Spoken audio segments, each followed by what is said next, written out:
Habang nagpapakasasa sila sa yaman at palakpak, nakadapa ako sa malamig na semento, duguan, at walang-wala. Wala kang kwenta, Baog! Umalis ka na! Ang malupit na sumbat ni Miguel habang yakap ang kanyang kabit. Akala nila, tapos na ako.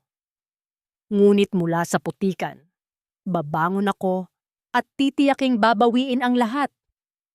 Handa na ba silang tikman ang mapait na resipe ng aking paghihiganti? Amoy mantika, walang silbi, at higit sa lahat Baog. Bakit ba hindi mo pahiwalayan ang babaeng yan, Miguel? Wala na siyang pakinabang sa pamilya natin. Ginagawa lang niyang basurahan ang reputasyon mo.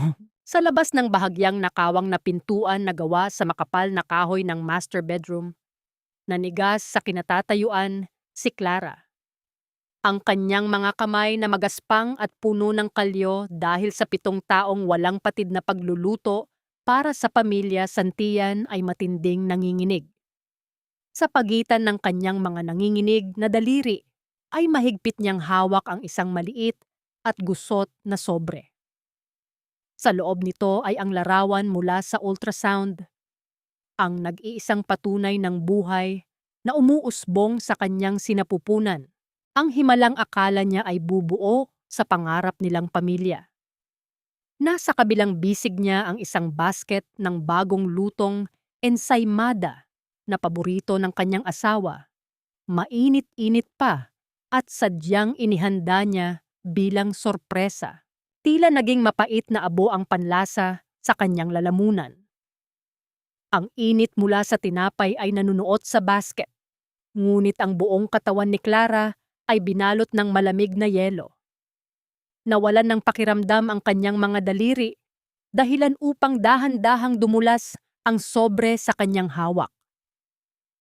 Ang mga pamilyar na dingding ng bahay na ito, ang tahanang itinayo niya gamit ang kanyang pawis at mga resipe, ay biglang nag-anyong isang nakakasakal na hawla.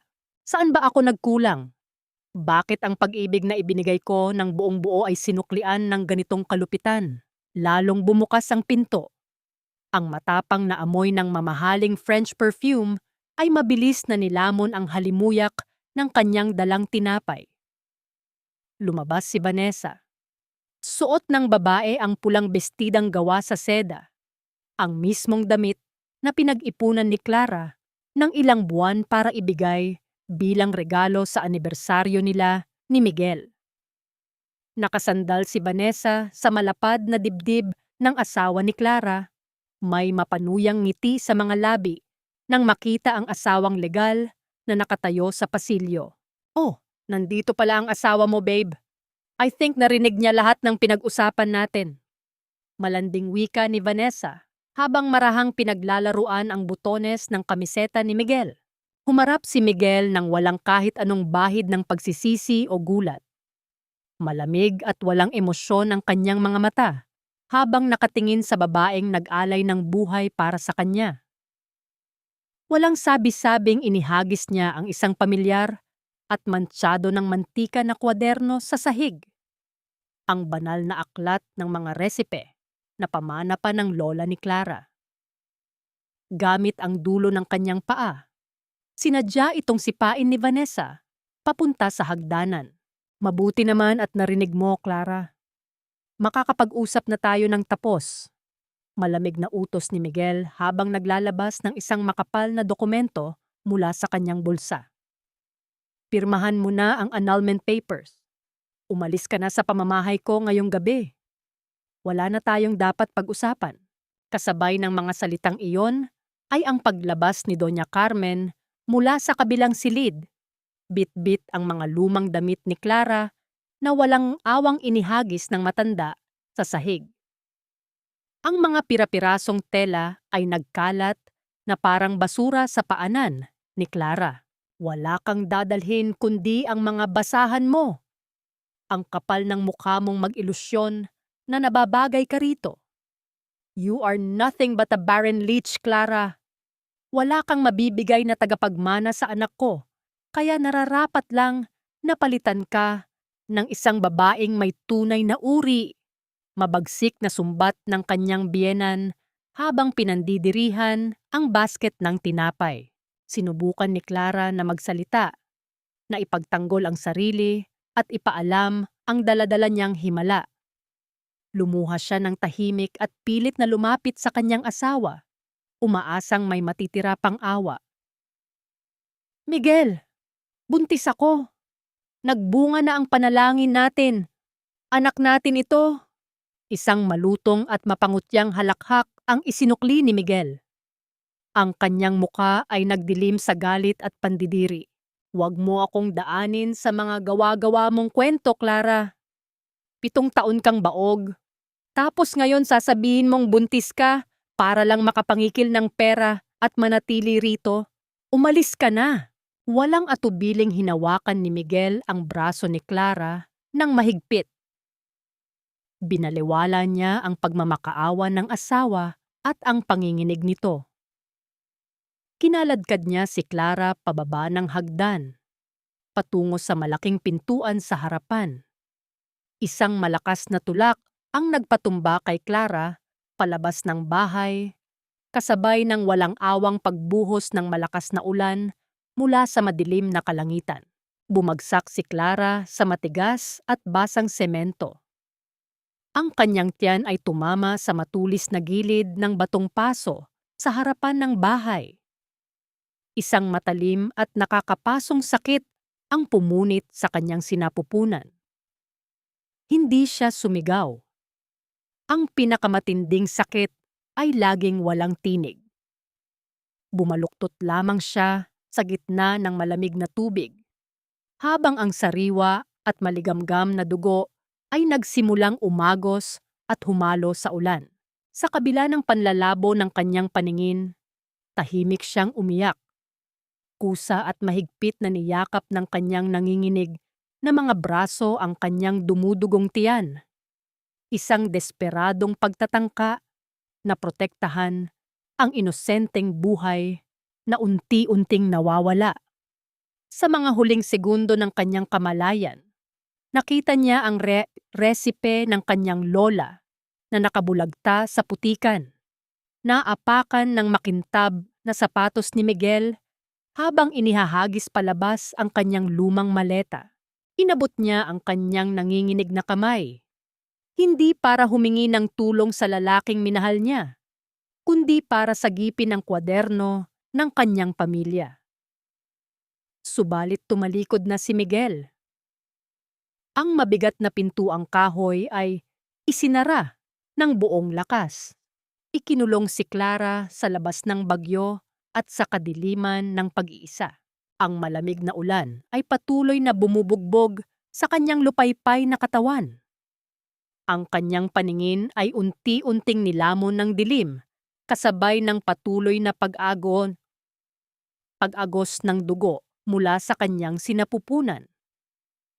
Ngunit bago tuluyang mapugto ang kanyang hininga, ang maindayog at matatag na hakbang ng isang sapatos ay lumapit sa gitna ng baha. Isang malaking itim na payong ang sumilong sa kanyang naghihingalong katawan at isang biglaan at mainit na yakap ang buong ingat na pumulupot sa kanyang nanlalamig na mga balikat. Ang malamig na hagupit ng bagyo at ang walang awang ulan ay tuluyan ng naglaho, pinalitan ng isang tahimik at mapayapang liwanag na nagmumula sa isang pribado at mamahaling silid sa ospital. Unti-unting iminulat ni Clara ang kanyang mga mata na mabigat pa sa matinding pag-iyak.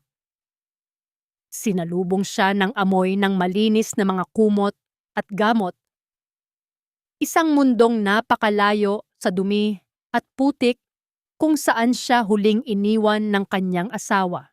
Ang payapang ritmo ng makinaryang nagbabantay sa kanyang tibok ng puso ay tila nakikiayon sa mabagal na pagbabalik ng kanyang kamalayan. Dahan-dahang gumapang ang kanyang nanginginig at maputlang kanang kamay patungo sa kanyang tiyan. Kinapan niya ang ilalim ng makapal at mainit na kumot. Natigilan ang kanyang paghinga.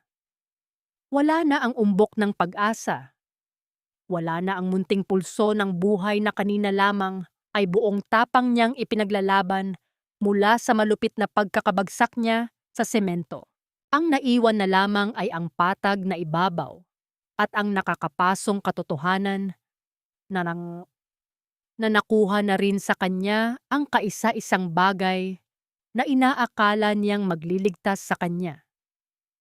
Ang anak na matagal niyang ipinagdasal, ang munting anghel na hindi man lang nasilayan ang liwanag ng araw, ay tuluyan ng kinuha bago pa man niya ito mayakap. Parang mga punyal na sabay-sabay na umuukit sa kanyang isipan. Ang mga huling salita ni Doña Carmen at ang mapangutyang halakhak ni Miguel. Ang mga salitang baog, amoy mantika, at walang silbi ay umaalingaw-ngaw na tila isang sumpa sa loob ng kanyang utak. Gusto niyang sumigaw hanggang sa mapatid ang kanyang mga ugat at mabasag ang mga salamin ng ospital. Gusto niyang magwala at tanungin ang langit kung bakit sa dinami-dami ng kanyang isinakripisyo ay ito pa ang naging kabayaran. Ngunit sanay siyang maging tahimik. Sanay siyang lunukin ang sariling luha. Kinuha niya ang gilid ng puting unan at mahigpit itong kinagat. Ibinaon niya ang kanyang mga ngipin sa malambot na tela hanggang sa malasahan niya ang pait ng sariling dugo mula sa pumutok niyang labi. Umiyak siya nang walang anumang ingay na lumalabas sa kanyang lalamunan. Ang kanyang buong katawan ay marahas na nanginig sa labis na pagdurusa. Kinakalmot ang sapin ng kama hanggang sa mamuti ang kanyang mga buko ng daliri. Ito ang pinakamasakit na uri ng pagtangis. Ang pagtangis ng isang inang namatayan na piniling ikulong ang sariling boses dahil pakiramdam niya ay wala namang makikinig. Sa labas ng malinaw na salamin ng kanyang pribadong silid, nakatayo ang isang lalaking may matipunong pangangatawan at suot ang isang mamahaling itim na suit. Nakamasid lamang si Gabriel sa tahimik na pagkasira ni Clara. Ang kanyang mga mata ay hindi kakikitaan ng simpleng awa, kundi ng isang malalim na paggalang at isang lumang utang na loob na mahigpit na nakatanim sa kanyang puso. Kilala niya ang babaeng ito. Kabisado niya ang pangalan nito. Alam niya ang kabutihan at tapang ng pusong ngayon ay dinurog ng mga taong walang kwenta. Siya ang lalaking nagbuhat kay Clara mula sa malamig na semento. Ang mismong lalaking nag-utos sa pinakamagagaling na doktor sa ospital na isalba ang buhay ng babaeng minsan ding nagligtas sa kanya sa gitna ng 3 taon na ang nakalilipas. Isang tahimik na pangako ang nabuo sa isip ni Gabriel habang tinititigan ang sugatang babae. Hindi na siya muling papayag na may manakit kay Clara. Bumukas ang pinto at pumasok ang isang nurse upang suriin ang daloy ng dextrose ni Clara. Sa kagustuhang maibsan ang kalungkutan ng pasyente at magbigay ng kaunting aliw, inabot nito ang remote at binuksan ang malapad na telebisyon na nakasabit sa dingding. Pumasok ang mga nagliliwanag na kulay mula sa isang live broadcast ng balita. Tila tumigil ang pag-ikot ng mundo ni Clara nang makilala ang mga mukhang nasa screen. Naroon si Miguel, nakasuot ng makintab at pasadyang tuksido. Ngumingiti ng buong yabang sa harap ng maraming tao. Sa tabi niya ay si Vanessa na masayang kumakaway sa mga kamera. Suot ang isang mamahaling alahas. Masiglang ibinabalita ng tagapag-ulat ang matagumpay na pagbubukas ng pinakabagong at pinakamalaking sangay ng Santillan's Heritage. Subalit ang nagpatigil sa paghinga ni Clara ay ang bagay na mahigpit na hawak ni Vanessa na tila isang tropeyo. Ang lumang kwaderno ng kanyang lola, ang mismong kaluluwa ng pamilya ni Clara at ang bunga ng kanyang 7 taong pagpapawis sa kusina, nga na ngayon ay buong pagmamalaking ipinaparada ni Vanessa sa buong mundo bilang sarili nitong lihim na orihinal na resipe. Natuyo ang mga luha ni Clara. Dahan-dahang lumuwat ang pagkakakagat niya sa unan. Tinitigan niya ang mapanuyang ngiti ni Vanessa sa screen at sa ilalim ng matinding pagkaubos at pighati, isang bagong pakiramdam ang nagsimulang mag-apoy sa kanyang dibdib. Hindi na nakayanan ni Clara ang bigat ng hanging nakabara sa kanyang dibdib. Ang bawat ngiti ni Vanessa sa screen ng telebisyon ay parang isang marahas na sampal na paulit-ulit na dumudurog sa kanyang pagkatao. Ang kwaderno ng kanyang lola, ang tanging alaala ng kanyang kaisa-isang pamilya, ay hawak ng isang magnanakaw. Ang dugo sa kanyang sinapupunan ay hindi pa natutuyo, ngunit ang mga pumatay sa kanyang anak ay nagdiriwang sa harap ng buong bansa. Sa isang iglap, ang katuwiran ni Clara ay nilamon ng purong poot. Inabot niya ang bakal na tray ng pagkain sa tabi ng kanyang higaan. Gamit ang lahat ng natitirang lakas sa kanyang nanghihinang katawan, inihagis niya ito ng buong puwersa. Ang bakal ay sumalpok sa gitna ng screen, lumikha ng isang matalas at malutong na tunog ng pagkakabasag ng salamin na tila bahudyat ng pagwawakas ng kanyang dating pagkatao. Ang mga kulay sa screen ay biglang naglaho, napalitan ng mga itim na guhit at usok hanggang sa mamatay ang imahe ni Vanessa at Miguel. Hingal na hingal si Clara. Ang kanyang mga kamay ay nanginginig habang ang mga piraso ng bubog ay kumalat sa sahig. Sa gitna ng kanyang pag-iisa, ang katahimikan ay muling bumalik. Ngunit ngayon ay mas mabigat at mas nakakanginig. Dahan-dahang bumukas ang pinto. Hindi ang nurse ang pumasok, kundi si Gabriel. Hindi siya nagpakita ng kahit anong gulat o galit sa nakitang kalat. Sa halip, lumapit siya ng may marahang mga hakbang. Yumuko ang matipunong lalaki at isa-isang pinulot ang mga piraso ng pagkain at bubog gamit ang sariling mga kamay. Hindi inalintana kung masugatan man siya. Masyadong mahal ang telebisyon. Na yan para lang sirain mo, Clara. Mahinahong wika ni Gabriel habang nakatalikod. Ngunit ang boses niya ay walang halong panunumbat, kundi isang uri ng pag-unawa na ngayon lang narinig ni Clara. Pero kung yan ang magpapagaan ng loob mo, handa akong palitan yan ng 100 beses araw-araw.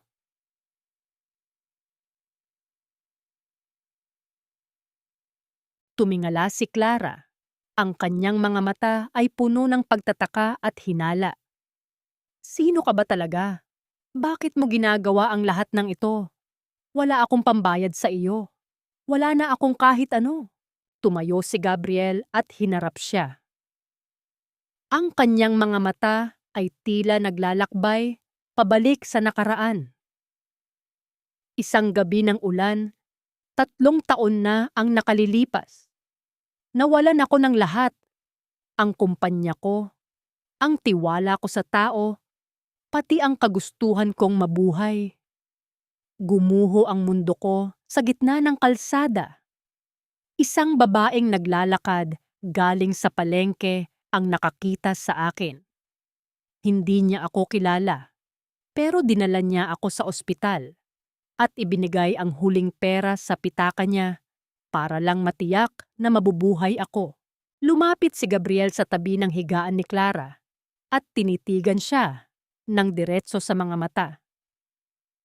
Ang babaeng iyon ay ikaw, Clara. Hindi mo na marahil natatandaan dahil sa dami ng taong tinulungan mo. Pero ang gabing iyon ang simula ng bago kong buhay. Kaya ngayong ang mundo mo naman ang gumuho. Hayaan mong ako naman ang maging anino mo. Hindi makapagsalita si Clara.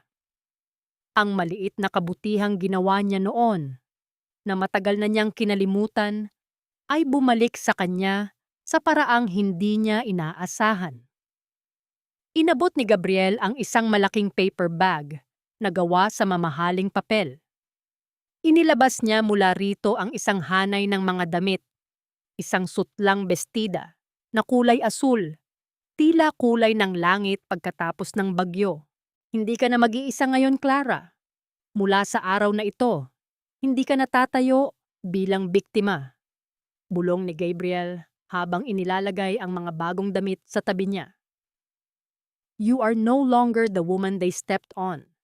You are Clara Ara Jenkins, and you are about to take back what is yours. Nang makaalis si Gabriel upang bigyan siya ng privacy, kinuha ni Clara ang kanyang lumang telepono na iniligtas din ng lalaki mula sa putikan. Pagkabukas nito, bumungad ang sunod-sunod na mensahe mula kay Doña Carmen. Ang huling mensahe ay tila isang lason na tumagos sa kanyang puso. Huwag mo nang tangkaing bumalik dito para humingi ng limos. Ang kumpanya at ang mga resipe ay sa amin na. Mamatay ka na sa gutom, basura. Mahigpit na naitikom ni Clara ang kanyang kamao hanggang sa mabaon ang kanyang mga kuko sa palad. Hindi na siya umiyak. Ang kanyang mga mata, na dati ay puno ng pagsusumamo, ay biglang nagningas ng isang malamig at matalim na determinasyon. Tiningnan niya ang kanyang sarili sa salamin ng banyo, maputla, payat, at sugatan, ngunit may bagong apoy na nabubuhay sa kanyang pagkatao. Sa harap ng mataas at bakal na gate ng mansyon ng mga Santillan, nakatayo si Clara habang hinihigpitan ang pagkakahawak sa kanyang manipis na shawl. Ang bawat detalye ng bahay na ito, mula sa mga luntiang halaman na siya mismo ang nagtanim hanggang sa kulay ng pintuan na siya ang pumili, ay tila mga multo ng 7 taong paninilbihan at pagtitiis. Ngunit hindi siya naririto para magmakaawa.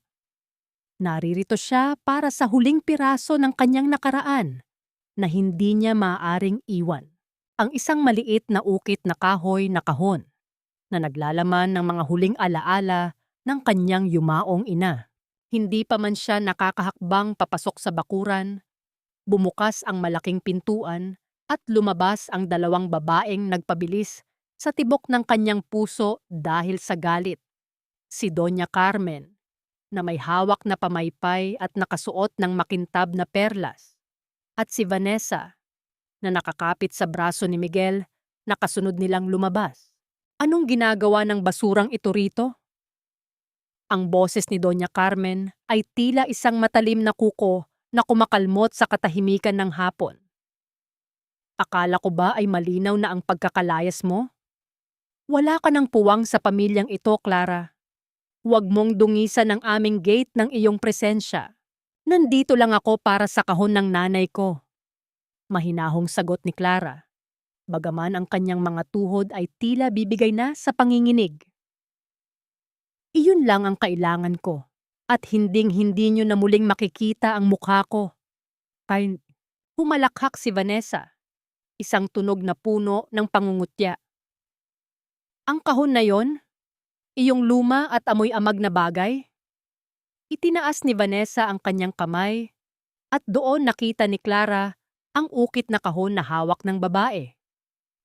Akala ko kasi ay basura na. Balak ko na sanang sunugin, kasama ng iba mo pang mga lumang gamit. Ibigay mo sa akin yan, Vanessa. Sa akin yan. Pakiusap ni Clara. Ang kanyang boses ay nanginginig sa pagpipigil ng emosyon. Tumingin si Vanessa kay Miguel, na nakatayo lamang sa likuran, at tila walang balak na mamagitan. Pagkatapos, nang may masamang balak sa mga mata, binitawan ni Vanessa ang kahon.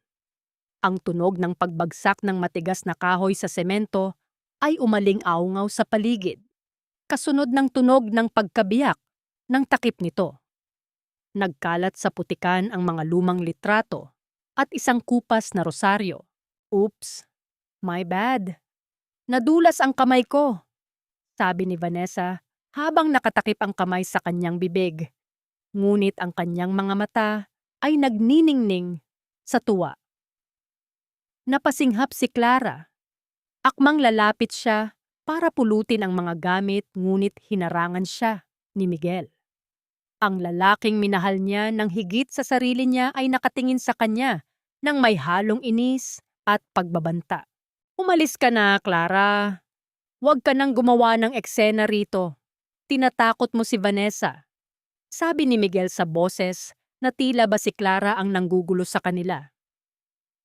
Kung hindi ka pa aalis, mapipilitan akong tumawag ng security o ng pulis para kaladkarin ka palabas.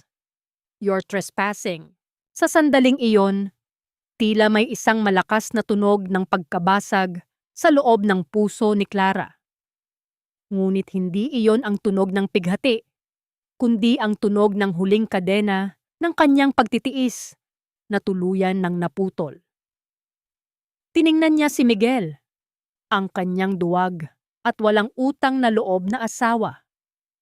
Tiningnan niya si Doña Carmen at si Vanessa. Sa unang pagkakataon sa loob ng 7 taon, hindi siya nakaramdam ng takot. Ang naramdaman niya ay purong pagkamuhi at pagkadiri. Dahan-dahang lumuhod si Clara sa putikan. Hindi para magmakaawa, kundi para isa-isang pulutin ang mga basang litrato ng kanyang ina. Pinunasan niya ang putik sa mga ito gamit ang sariling palad. Hindi inaalintana ang dumi sa kanyang kamay. Ang bawat kilos niya ay puno ng dignidad. Isang tahimik na pagpapakita na kahit anong putik ang itapon nila sa kanya, hindi nila kayang dumiha ang kanyang kaluluwa. Isang marangyang itim na sasakyan ang biglang huminto sa gilid ng kalsada. Ang makintab na pintura nito ay nagre-reflect ng liwanag ng araw. Bumukas ang pinto at lumabas si Gabriel. Bitbit ang isang malaking payong upang silungan si Clara mula sa init, bagaman tapos na ang ulan. Ang kanyang presensya ay tila isang higanteng anino na tumabon sa kilikilian ni na Miguel.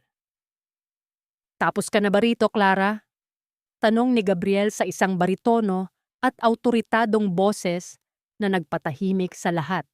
Tumingala si Clara, tumayo ng tuwid, at tumango.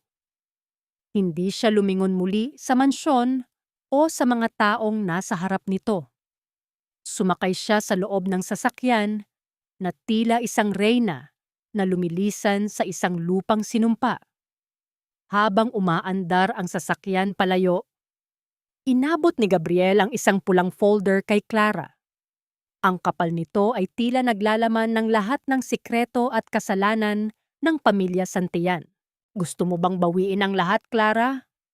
Tanong ni Gabriel habang nakatingin sa daan. Hindi lang ang mga gamit mo, kundi pati ang dangal na tinapak-tapakan nila. Hinawakan ni Clara ang folder. Ang kanyang mga daliri ay mariing bumaon sa papel. Sa labas, nakita niya si Vanessa na palihim na naglalakad patungo sa sulok ng hardin. Mabilis na dinidiyal ang kanyang telepono habang balisang tumitingin sa paligid. Gusto ko silang makitang mawalan ng lahat, Gabriel. Bulong ni Clara, ang kanyang boses ay kasing lamig ng yelo. Gusto ko silang makitang magmakaawa sa putikang kinasadlakan ko. Sa loob ng isang marangyang opisina na tinatamaan ng huling sinag ng hapon, dahan-dahang binuklat ni Clara ang pulang folder na ibinigay ni Gabriel. Ang puting papel ay tila nagliliyab sa ilalim ng ilaw, naglalaman ng mga numero at dokumentong nagpapatunay sa marupok na pundasyon ng Santillan's heritage. Habang binabasa ni Clara ang bawat linya, isang mapait na ngiti ang sumilay sa kanyang mga labi. Alam ni Miguel ang pasikot-sikot sa negosyo, ngunit ang kanyang kasakiman ang magiging mitya ng kanyang pagbagsak. Nakataya ang lahat sa malaking expansion at Nyong Quintung Mai. Ngunit ang cash flow ng kumpanya ay tila isang balong tuyo na pilit na sinasalok. Inakala ni Miguel na sapat na ang nakaw na resipe para manatili sa itaas. Malalim na wika ni Gabriel habang nakatayo sa tabi ng bintana, ang kanyang mga kamay ay nasa bulsa ng kanyang pantalon. Hindi niya alam na ang isang gusali ay babagsak kung ang pundasyon nito ay gawa sa kasinungalingan. Ibinaba ni Clara ang folder. Ang mga resipeng iyon ay hindi lang basta sangkap at sukat, Gabriel. Kaluluwa iyon ng pamilya ko. Inakala nilang madali itong gayahin dahil lang nasa kanila ang kuwaderno. Matapos ang ilang sandali, dinala ni Gabriel si Clara sa isang bahagi ng gusali na hindi pa niya napupuntahan. Pagbukas ng malaking pintuan, bumungad sa kanila ang isang napakalawak at makabagong industrial kitchen. Ang bawat kagamitan ay kumikinang sa ilalim ng mga puting ilaw, mula sa mga stainless steel na lamesa hanggang sa pinakamahal na mga oven. Ang amoy ng kalinisan at ang lamig ng aircon ay tila nagbibigay ng bagong buhay sa namamatay na espiritu ni Clara. Ito ang iyong battlefield, Clara, sabi ni Gabriel sa boses na puno ng tiwala. Dito, walang Doña Carmen na magdidikta sa iyo. Walang Miguel na kukuha ng kredito sa paghihirap mo. Dito, ikaw ang reyna. Dahan-dahang lumapit si Clara sa isa sa mga lamesa. Inabot niya ang isang chef's knife na gawa sa pinakamataas na uri ng bakal. Ang bigat nito sa kanyang palad ay tila isang pamilyar na yakap ng isang lumang kaibigan.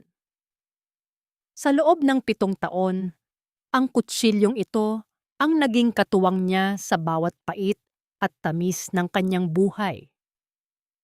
Sa isang mabilis at bihasang galaw, nagsimula siyang maghiwa ng mga sariwang gulay.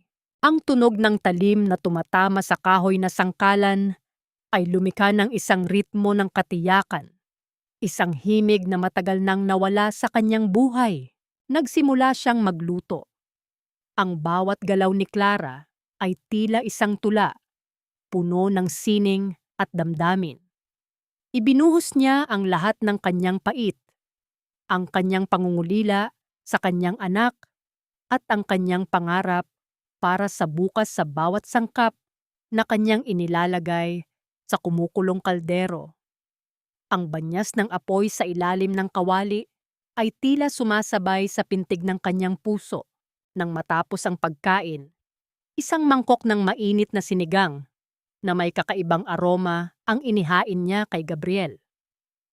Ang usok na lumalabas mula rito ay nagdadala ng halimuyak ng sariwang sampalok at mga lihim na pampalasa na siya lang ang nakakaalam. Kumuha si Gabriel ng isang kutsara at dahan-dahang tinikman ang sabaw. Nanatili siyang tahimik ng ilang sandali. Nakapikit ang mga mata habang dinadama ang bawat antas ng lasa. Nang imulat niya ang kanyang mga mata, ang paghanga rito ay napakalinaw. Hindi lang ito pagkain. Ito ay isang piraso ng kaluluwa ni Clara. Ngayon ko lang naintindihan kung bakit desperado silang makuha ang mga recipe mo. Bulong ni Gabriel. This is not just cooking, Clara. This is magic. This is something no amount of money or theft can ever replace. Isang mainit na pakiramdam ang gumapang sa dibdib ni Clara. Isang pakiramdam na matagal na niyang hindi naramdaman. Ang kilalanin ang kanyang tunay na halaga. Sa ilalim ng malumanay na titig ni Gabriel, isang maliit at tapat na ngiti ang sumilay sa kanyang mga labi. Isang ngiting hindi pilit, kundi isang hudyat ng kanyang unti-unting paghilom. Samantala, sa kabilang panig ng lungsod, ang kusina ng Santillan's Heritage ay tila isang impyerno. Ang tunog ng mga kagamitang inihahagis at ang malakas na sigaw ni Miguel ay umaalingaw-ngaw sa buong gusali. Anong klaseng pagkain ito? Bakit napakatabang? Bakit ang pait ng lasa? Galit na sigaw ni Miguel sa kanyang mga head chef. Ang mga kawawang empleyado ay nakayuko lamang, nanginginig sa takot habang nakatingin sa mga pagkaing hindi maipakain sa mga VIP guest. Pumasok si Vanessa, balisa at tila naiiyak. Miguel, sinunod namin ang bawat nakasulat sa kwaderno. Ginawa namin ang bawat step. Kung ganoon, bakit hindi ito katulad ng luto ni Clara? Singhal ni Miguel habang hinahablot ang kwaderno mula sa kamay ni Vanessa. May kulang. May tinatago sa atin ang babaeng iyon. Tinitigan ni Miguel ang huling pahina ng kwaderno. Ngunit wala siyang makita kundi ang mga mantsa ng mantika at mga lumang sulat. Ang kanyang kamay ay nanginginig sa galit at sa lumalalang takot. Sa bawat segundong dumadaan, ang lasa ng tagumpay na inaasahan niya ay unti-unting napapalitan ng isang mapait at nakakasakal na lasa ng pagkatalo. Sa loob ng marangyang sala ng mansyon ng mga santilan, ang hangin ay tila napakabigat at tuyot na kahit ang pinakamahal na aircon ay hindi kayang palamigin ang tensyong namamayani. Si Doña Carmen ay pabalik-balik sa paglalakad sa ibabaw ng kanyang mamahaling alpombra. Ang matitigas na tunog ng kanyang mga takong sa bawat hakbang ay tila isang babala ng paparating na unos. Ang kanyang mga daliri na punong-puno ng mga singsing na may malalaking bato ay hindi mapakali sa paghimas sa kanyang leeg. Miguel, kailangan nating mairaos ang grand fiesta na ito. Kung hindi tayo magpapakitang gilas sa mga investor, guguho ang lahat ng pinaghirapan natin. Isang malaking kahihiyan ito sa pangalan ng mga santiyan kung magsisimula tayong magmukhang hikahos.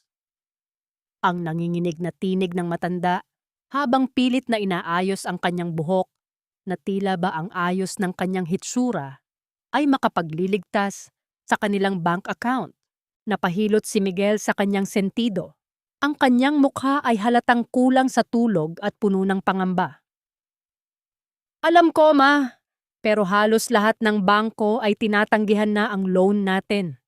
Masyado raw mataas ang risk dahil sa sunod-sunod na bad reviews sa mga main branches natin. Ang daming nagrereklamo na hindi na raw katulad ng dati ang lasa ng mga pagkain natin. Sumabat si Vanessa na noon ay nakaupo sa gilid at tila abala sa pagtitig sa kanyang bagong manicure. Bagaman ang kanyang mga mata ay kakikitaan ng kaba. Don't worry, babe. Sabi ni Daddy, gagawa raw siya ng paraan. Pero sa ngayon, baka kailangan nating humanap ng ibang source. Yung mabilis at walang maraming tanong.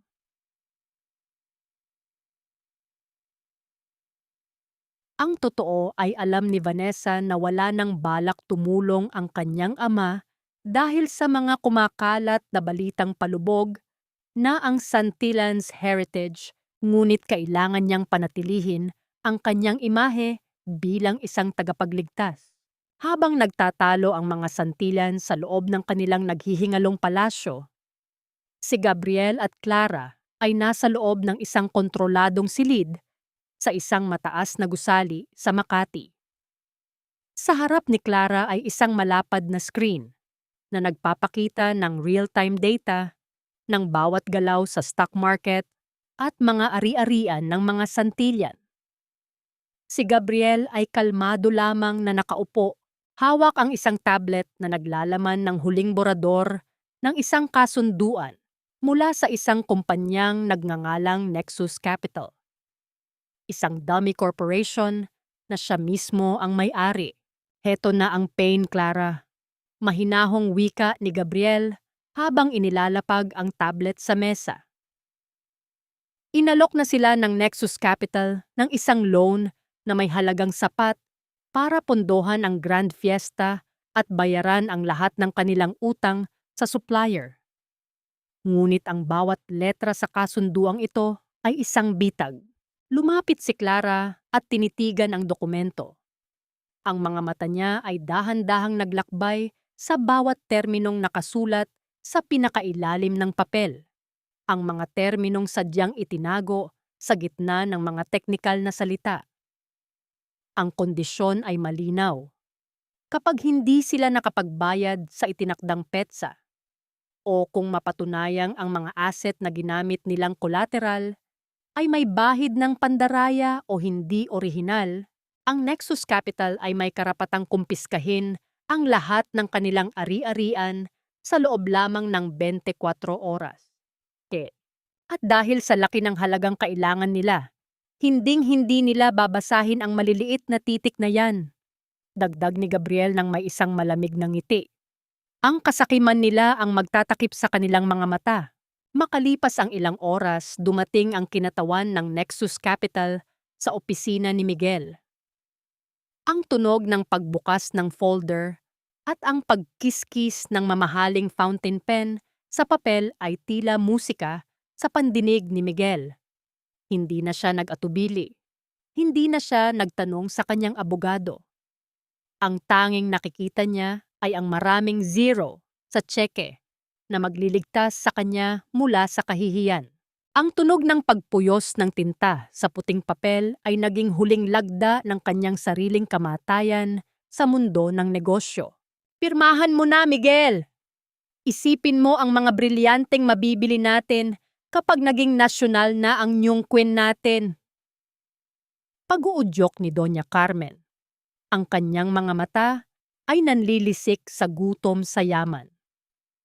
Nang maibalik ang pirmadong dokumento sa opisina ni Gabriel, iniabot niya ito kay Clara. Tinitigan ni Clara ang pirma ni Miguel. Ang mismong pirma na minsan ay sumulat ng mga pangako ng pag-ibig sa kanya.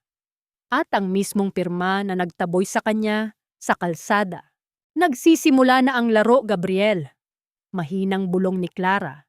Ang kanyang boses ay walang anumang panginginig. Ang tunog ng pagtiklop niya sa folder ay tila hudyat ng pagsasara ng kabanata ng kanyang pagiging biktima. Tiniyak ko na ang bawat hakbang nila ay patungo sa bangin na sila mismo ang humukay sa loob ng bagong kusina ni Clara. Ang bawat kagamitan ay tila sumasayaw sa ilalim ng kanyang mga kamay.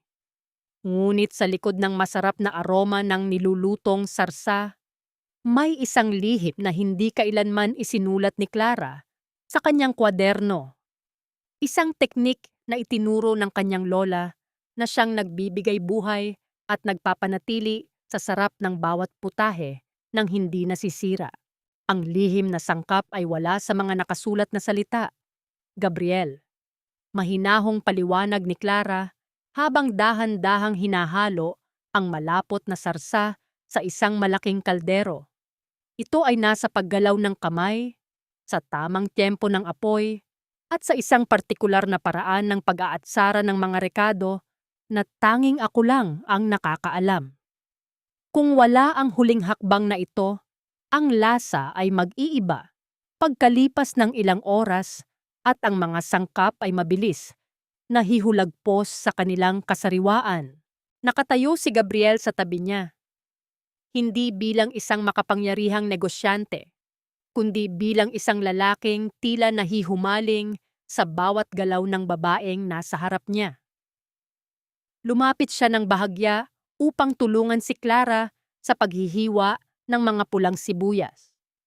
Bagaman hindi siya sanay, pilit niyang ginagaya ang binuong ritmo ni Clara. Ang tunog ng talim na tumatama sa sangkalan ay mabilis na napalitan ng isang mahinang daing nang mapuwing si Gabriel sa tindi ng amoy ng sibuyas. Natawa ng bahagya si Clara. Isang tunog na tila mga kampanilya sa pandinig ni Gabriel. Kinuha ni Clara ang isang malinis na bimpo at dahan-dahang lumapit sa lalaki. Ang distansya sa pagitan nila ay biglang naglaho. Nadama ni Clara ang init ng katawan ni Gabriel at ang bango ng kanyang mamahaling pabango na humahalo sa amoy ng ginigisa. Marahan niyang pinunasan ang sulok ng mata ni Gabriel. Ang kanyang mga daliri ay bahagyang dumaan sa balat ng lalaki. Saglit na tumigil ang mundo para sa kanilang dalawa.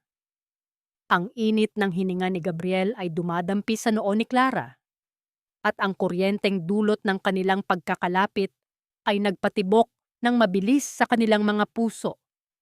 Isang banayad na haplos ng kamay ni Gabriel sa baywang ni Clara ang nagpadama ng proteksyon at pagpapahalaga na hindi kailanman naramdaman ng babae sa nakalipas na 7 taon. Ito ang kilig na akala ni Clara ay tuluyan na niyang kinalimutan.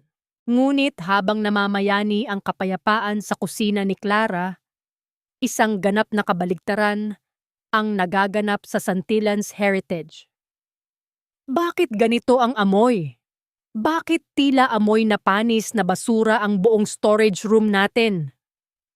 Ang galit na sigaw ni Miguel na umaling-awngaw hanggang sa labas ng kusina. Nanginginig sa takot si Vanessa habang hawak ang kwaderno ni Clara. Hindi ko alam, Miguel. Sinunod naman namin ang bawat nakasulat dito. Ang sabi, iwanan lang ang karne sa loob ng marinade ng 3 oras bago iluto. Pero tignan mo, nag-iba ang kulay ng karne at tila nabubulok na ito. Binuklat ni Miguel ang kwaderno ng marahas. Pilit na hinahanap ang sagot na hinding-hindi niya matatagpuan. Ang hindi nila alam, sadyang iniwan ni Clara ang huling hakbang ng pagtitimpla sa kanyang isipan lamang. Ang bawat kilong karne na kanilang inihanda para sa paparating na grand fiesta ay unti-unti nang naglalabas ng malapot at mabahong likido. Ang hudyat ng mabilis na pagkabulok. Walang kwenta! Lahat kayo ay walang kwenta! Pagwawala ni Miguel habang itinutulak ang isang tumpok ng mga lalagyan ng pagkain sa sahig. Ang tunog ng mga plastik na nababasag at ang talsik ng nasirang sarsa sa kanyang mamahaling sapatos ay tila isang sumpa. Sa labas, ang truck na naglalaman ng mga bagong dating na sariwang karne na nagkakahalaga ng milyon-milyong piso ay kailangan ng idiskarga. Ngunit ang loob ng kanilang main kitchen ay puno na ng masangsang na amoy na hindi matanggal-tanggal. Miguel, anong gagawin natin? Ang mga VIP guests ay darating na sa susunod na 3 araw. Ang hysterical na tanong ni Vanessa habang ang kanyang mga kamay ay puno ng malagkit na sarsa. Tumingin si Miguel sa kwaderno at pagkatapos ay sa naghihingalo niyang kusina. Ang kanyang puso ay nagsimulang lamunin ng matinding kaba.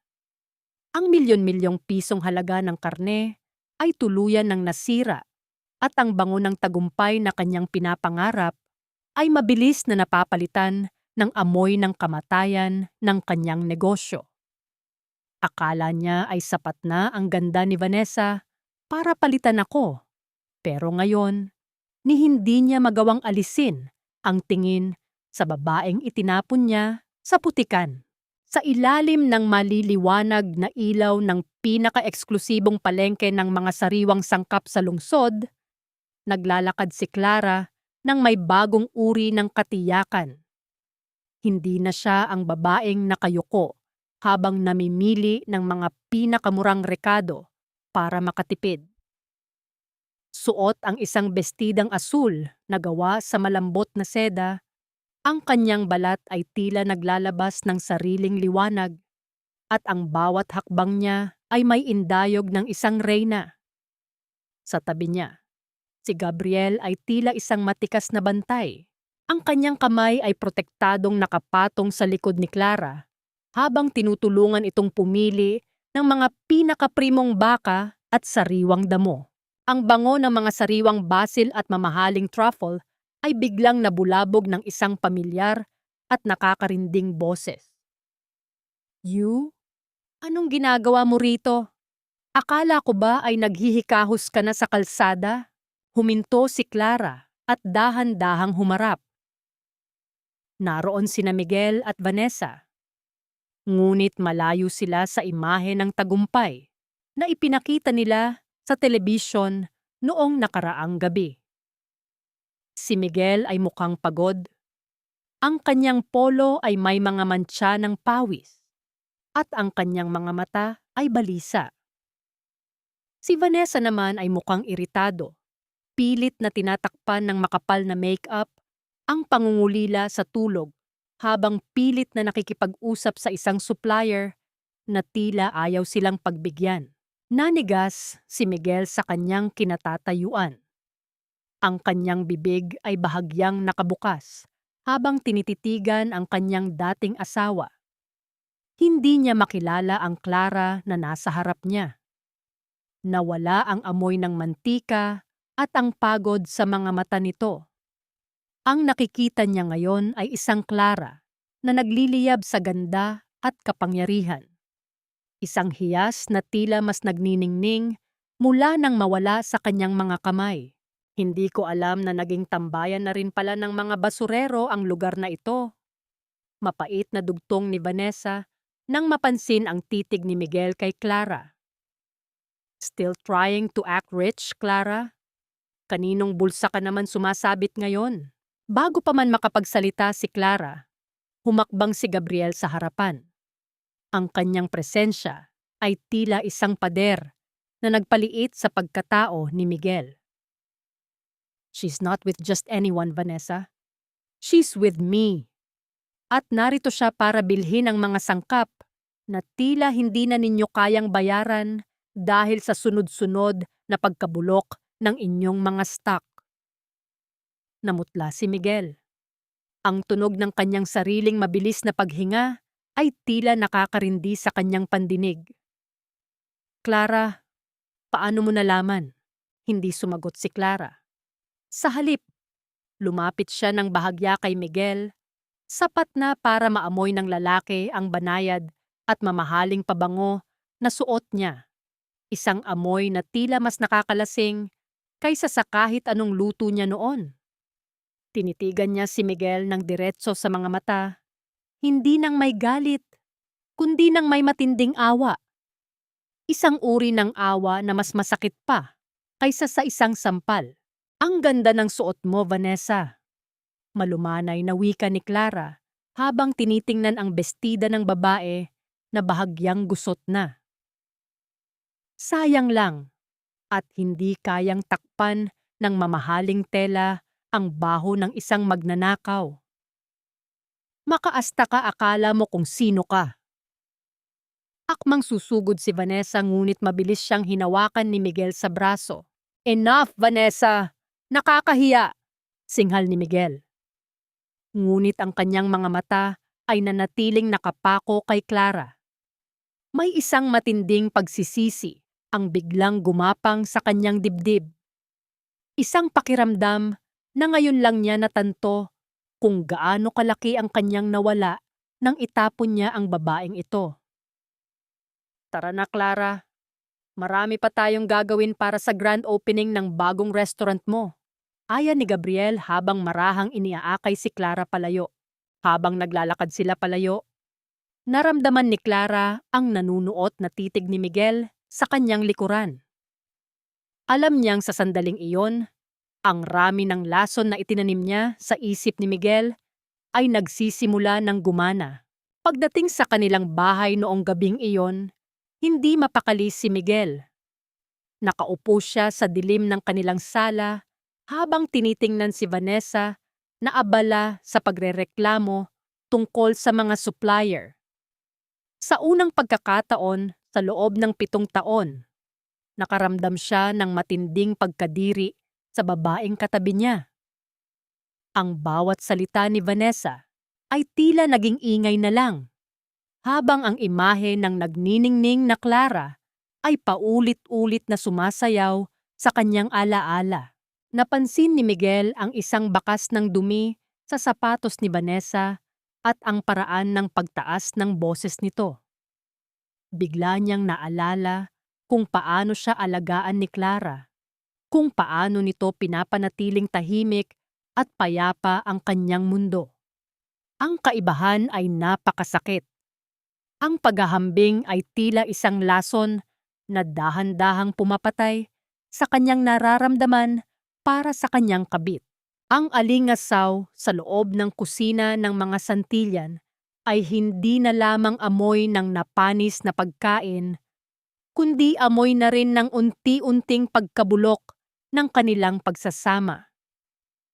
Sa gitna ng nagkalat na mga sangkap at mga basag na lalagyan, ang boses ni Doña Carmen ay tumatagos sa bawat sulok ng mansyon, kasing talas ng isang kalawanging kutsilyo.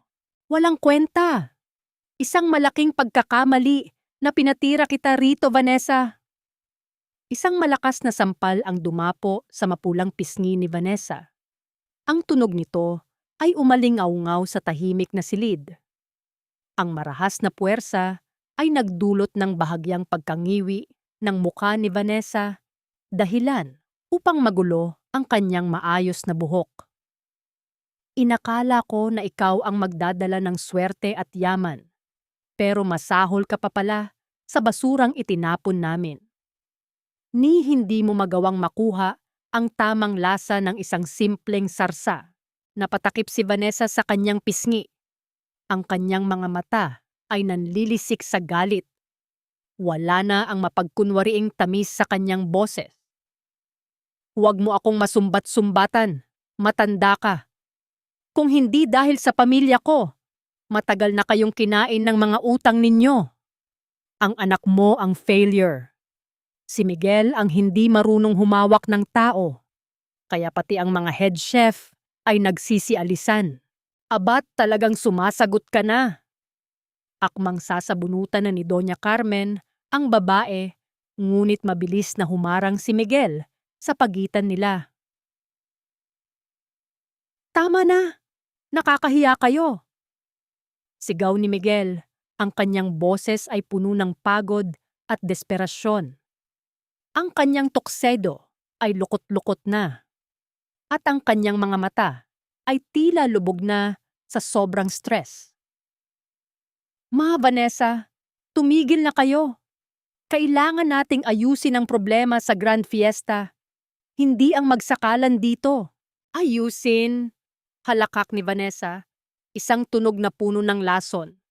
Baka gusto mong sabihin ko sa lahat na ang bawat sentimo ng investment na ipinagmamalaki mo ay galing sa mga pekeng dokumentong pinapirma mo sa akin? Huwag mo akong hamunin, Miguel. Kaya kong bawiin lahat ng suporta ng pamilya ko sa isang pitik lang. Tinalikuran sila ni Vanessa at nagmartsa palabas ng kusina. Naiwan si Doña Carmen na hinihingal sa galit.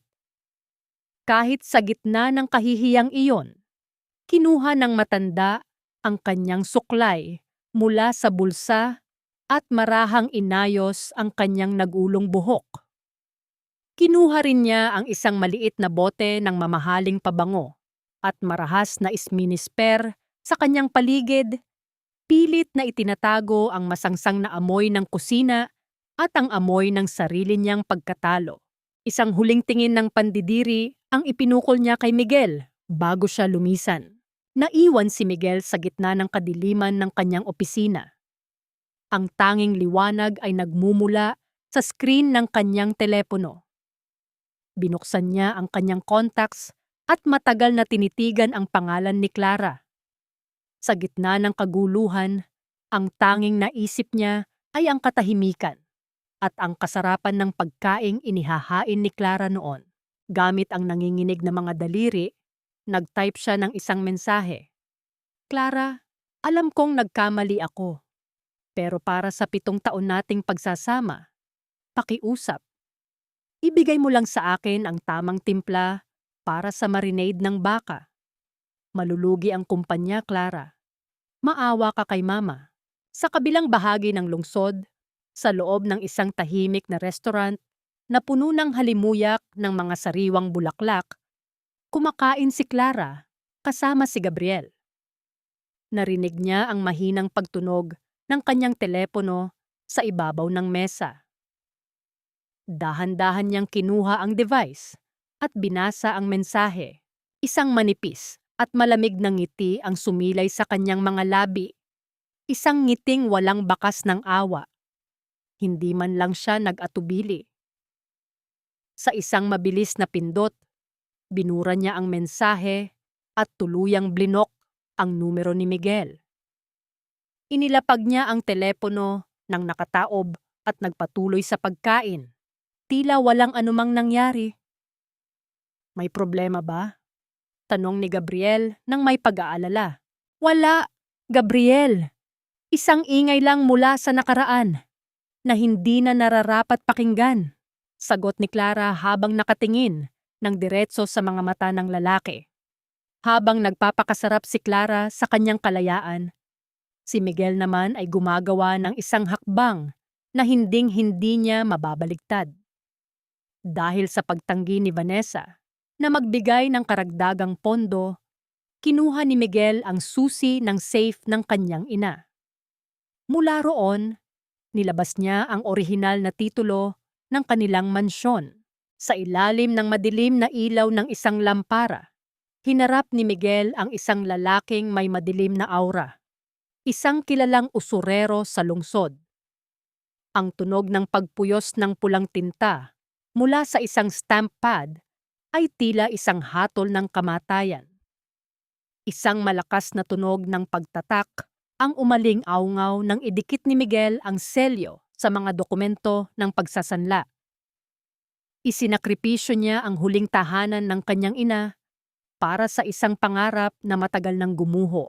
Sa loob ng isang tahimik na silid-aklatan na tanging ang liwanag ng isang lampara sa mesa ang nagbibigay ng buhay, dahan-dahang inilatag ni Clara ang orihinal na kwaderno ng kanyang lola. Ang bawat pahina nito ay tila isang saksi sa kasaysayan ng kanyang pamilya. Puno ng mantsa ng mantika, amoy ng lumang papel, at mga sulat kamay na puno ng pagmamahal. Narito ang lahat, Gabriel. Mahinang wika ni Clara habang binubuklat ang pinakalikurang bahagi ng makapal na pabalat. Gamit ang isang maliit na scalpel, dahan-dahan niyang binalatan ang nakatagong layer ng karton sa likod ng pabalat. Isang manipis ngunit matibay na plastik ang lumitaw na naglalaman ng isang nakatuping dokumento na may opisyal na selyo. Hindi lang ito basta resipe. Paliwanag ni Clara habang inilalabas ang papel. Bago pumanaw si Lola, tiniyak niyang napanotaryo at nairehistro ang bawat pangunahing formula ng kanyang mga putahe bilang intelektual na pag-aari ng aming pamilya. Itinago niya ito rito. Sinabi niya sa akin na gamitin ko lang ito kapag ang aming dangal ay nasa panganib na. Sinuri ni Gabriel ang dokumento. Ang kanyang mga mata ay naningkit sa tuwa. Ang opisyal na selyo at ang lagda ng notaryo ay malinaw na nagpapatunay na ang bawat pagkaing inihahain ng Santillan's Heritage ay pag-aari ni Clara. Ito ang huling piraso ng puzzle na magpapabagsak sa tore ng mga Santillan. Biglang nanlambot ang mga balikat ni Clara. Ang alaala ng kanyang lola, ang tanging tao na tunay na naniwala sa kanya, ay humalo sa sariwang sugat ng kanyang pagkawala. Isang nag-iisang butil ng luha ang dahan-dahang gumapang sa kanyang pisngi. Naalala niya ang 7 taon ng pagtitiis, ang bawat gabing pinalipas niya sa kusina habang ang kanyang asawa ay nagpapakasaya sa labas. At ang huling sandali kung kailan ang kanyang anak ay pumanaw sa gitna ng ulan. Bumigat ang kanyang paghinga at ang panginginig ng kanyang mga kamay ay hindi na niya maitago. Sa gitna ng katahimikan, naramdaman niya ang isang mainit at matatag na presensya sa kanyang likuran. Dahan-dahang ipinuwesto ni Gabriel ang kanyang mga kamay sa balikat ni Clara bago siya tuluyang hinila sa isang mahigpit at protektadong yakap. Ipinatong ni Clara ang kanyang ulo sa dibdib ni Gabriel. Ang tunog ng regular at matatag na tibok ng puso ng lalaki ay tila isang oyayi na nagpatahimik sa bawat bagyong nagaganap sa kanyang loob. Ang bango ng sabon at mamahaling tela mula kay Gabriel ay bumalot sa kanya. Nagbibigay ng seguridad na hindi niya naramdaman sa piling ni Miguel. Bukas, matatapos na ang lahat, Clara, bulong ni Gabriel, ang kanyang boses ay nanginginig sa lalim ng emosyon. Marahan niyang hinaplos ang buhok ni Clara. Ang kanyang mga daliri ay tila naggagamot sa bawat latay ng nakaraan.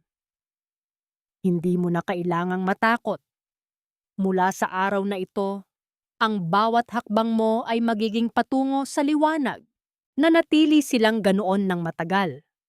Isang tahimik na tipan sa pagitan ng dalawang pusong pinagtagpo ng tadhana. Ang bawat segundo ng kanilang pagkakalapit ay puno ng pangako ng isang bagong simula. Samantala, sa kabilang bahagi ng lungsod, ang grand ballroom ng isang 5 bituing hotel ay punong-puno ng ingay ng mga manggagawa. Ang tunog ng pagpukpok ng mga martilyo at ang pag-usad ng mga mabibigat na kagamitan ay umaaling-aungaw sa malawak na bulwagan. Nakatayo si Miguel sa gitna ng entablado, nakasuot ng isang mamahaling tuksedo na kinuha pa niya sa utang. Sa ilalim ng naglalakihang mga chandelier, nagpa-practice siya ng kanyang talumpati sa harap ng isang imahinasyong madla. Ang kanyang mukha ay puno ng kayabangan, tila nakalimutan na niya ang lahat ng krimen at kasalanang ginawa niya para lamang makarating sa tuktok. Ngayong gabi, ang Santillan's heritage ay sasakupin ang buong bansa. Pagyayabang niya habang itinataas ang kanyang kamay. Inakala niya na sa pamamagitan ng grand fiesta na ito, mababayaran niya ang lahat ng kanyang utang at mababalik ang kanyang nawalang karangalan. Ngunit ang kanyang panandaliang kasiyahan ay naglaho nang maramdaman niya ang malakas na pagyanig ng kanyang telepono sa loob ng kanyang bulsa. Isang hindi kilalang numero ang lumitaw sa screen. Pagpindot niya sa sagot, isang malamig at garalgal na boses ang narinig niya mula sa kabilang linya. Isang boses na nagmula sa madilim na mundo ng mga usurero. Miguel Santillan, siguruhin mong magiging matagumpay ang iyong pista ngayong gabi. Dahil kapag ang huling sentimo ay hindi nakarating sa amin bago sumikat ang araw bukas, ang bawat kuko mo ay isa-isa naming bubunutin. Magsaya ka na sa huling gabi ng iyong huwad na kaharian. Ang tunog ng pagkaputol ng tawag ay tila isang malakas na kulog sa pandinig ni Miguel. Ang bawat pangarap na binuo niya sa loob ng ballroom ay biglang nagmukhang isang libingan. Ang lamig ng pawis ay nagsimulang gumapang sa kanyang likuran, habang ang anino ng paparating na gabi ay tila isang malaking kamay na handang sumakal sa kanya. Ang bawat kislap ng mga kristal na chandelier sa grand ballroom ay tila mga bituing saksi sa pinakarurok ng kasakiman ng pamilya Santillan. Ang bulwagan ay punong-puno ng halimuyak ng mga mamahaling bulaklak at ang mahinang himig ng mga biolin ay bumabalot sa bawat sulok. Pilit na itinatago ang tensyong nagkukubli sa ilalim ng mga ngiti ng mga panauhin. Sa gitna ng karamihan, si Doña Carmen ay tila isang reynang naglalakad sa kanyang kaharian.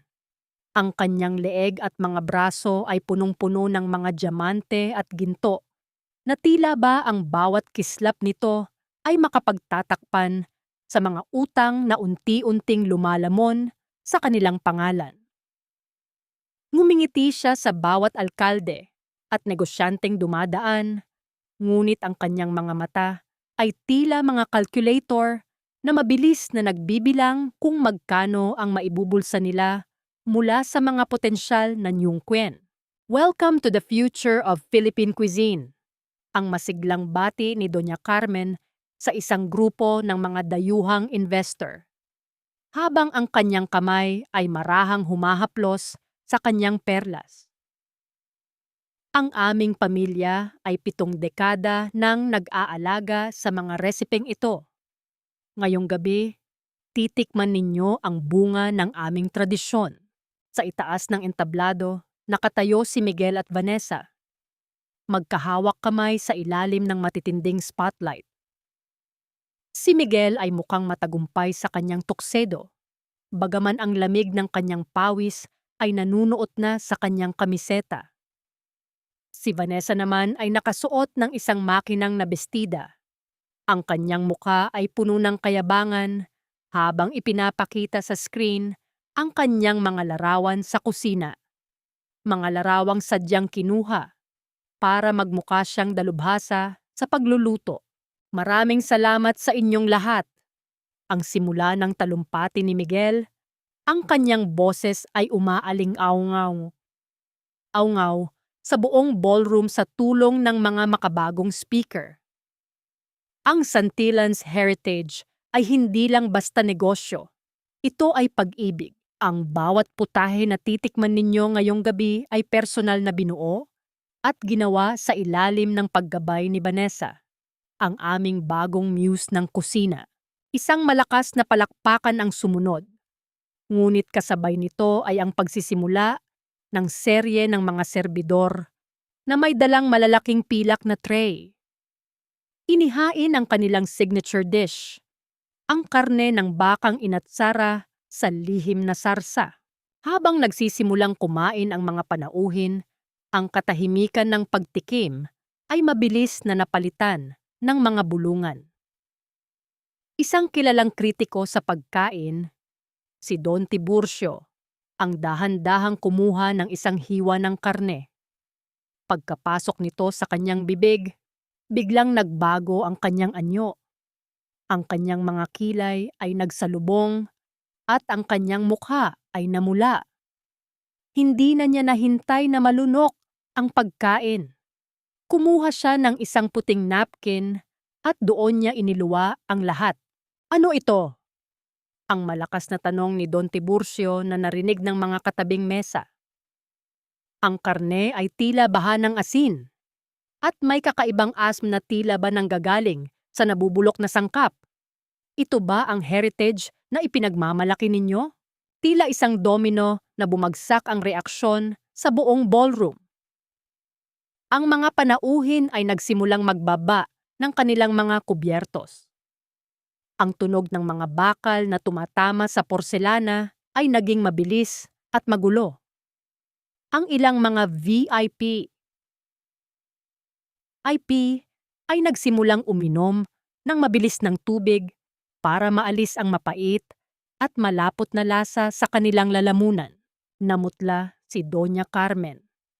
Ang kanyang pamaypay ay tumigil sa paggalaw habang nakikita niya ang pagkumpas ng mga kamay ng mga tao na tila nagrereklamo. Si Miguel naman ay nanigas sa entablado. Ang liwanag ng spotlight ay tila naging isang interogasyon na naglalantad sa kanyang pagkukunwari. Tumingin siya kay Vanessa, na ngayon ay balisaring naghahanap ng maisasagot.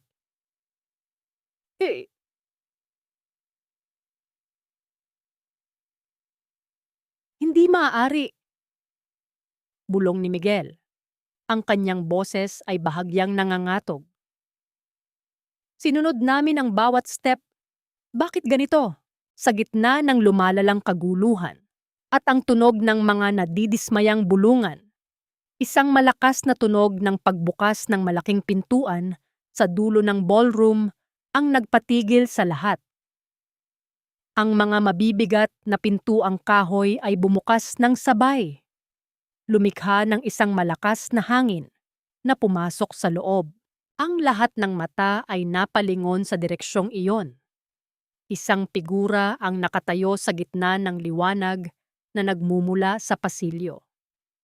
Ang tunog ng matitigas na hakbang ng sapatos sa marmol na sahig ay dahan-dahang lumalapit, regular at puno ng awtoridad.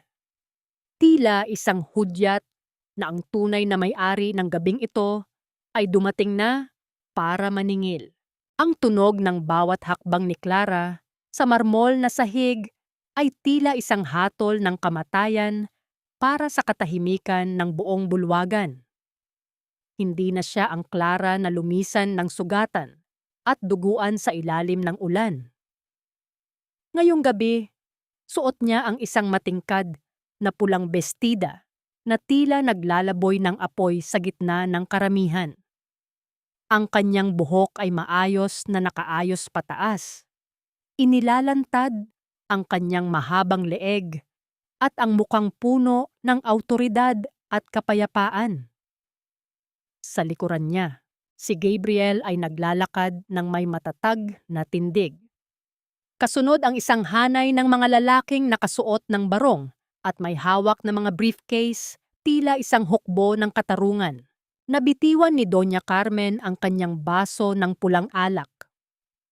Ang tunog ng pagbagsak ng kristal at ang pagkalat ng likido sa maputing alpombra ay tila isang duguang sugat na naglalarawan sa kanilang nasirang reputasyon.